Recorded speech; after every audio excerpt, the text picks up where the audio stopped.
For the first time, there is a vaccine to treat herpes simplex virus type 2 HSV2, commonly known as genital herpes. HSV2 is an infection that infects 500 million people worldwide and 24 million in the United States, second in prevalence only to HPV among sexually transmitted viruses in the US. The far more common herpes, which causes cold sores, is HSV1. The vaccine, which is called GEN003, is currently in phase 2 trials, where it is doing rather well. More on this later. For being such a common infection, there are big gaps in public knowledge about herpes, so here's a quick primer. Herpes never goes away. Rather, the virus retreats to specific nerve roots where it can be dormant for long periods of time. When it re-emerges, it travels up the same nerve route and causes lesions, usually in the same area as before. Stress and changes in immune function are factors in determining re-emergence, but it may occur for no apparent reason. 65% of people in the US have antibodies to HSV1. This means that they have been exposed but may have never had a cold sore, or they may have and it went away. For HSV2, the number is about 15%. Other members in the herpes family include chickenpox, varicella zoster, cytomegalovirus (CMV), and Epstein-Barr (EBV).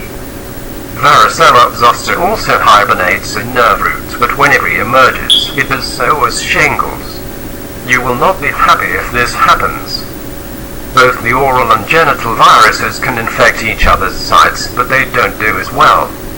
There is a significant home court advantage.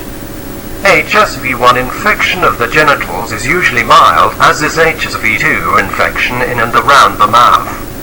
Having one virus does little or nothing protect you from getting the other.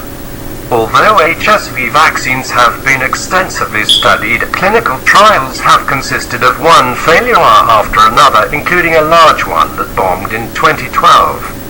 There are 3 drugs for genital herpes that can be used chronically to suppress outbreaks, or short-term to treat them, but they have limitations. Existing antiviral drugs do affect outbreaks, but not shedding. Where the virus is active and replicating, they're not producing symptoms. The GEN003 vaccine helps control both outbreaks and shedding.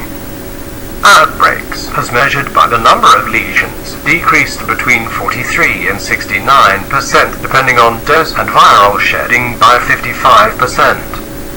Unlike every other vaccine against infectious pathogens, GEN003 is not preventative, it is therapeutic, that is, for people who have already been infected. The researchers are also considering trials to prevent infection, but this will not happen soon. Zina N.A.W.A.'s M.D., a research fellow at the Center for Clinical Studies in Houston, said GEN003 is a promising vaccine. If it gets approved, it would be the first therapeutic vaccine for genital herpes or any other infectious disease. Since people are the most contagious during an outbreak while shedding, the vaccine will unquestionably prevent transmission of the infection. This is especially important for pregnant mothers. Although rare, newborns who are delivered vaginally at a time when the mother is shedding virus can contract the virus and become very ill and even die. Caesarean sections are recommended if the mother has her first primary outbreak late in pregnancy. This research is groundbreaking. The first herpes vaccine, as well as the first therapeutic vaccine for an infectious disease. Great work. This was an article by http://acsh.org/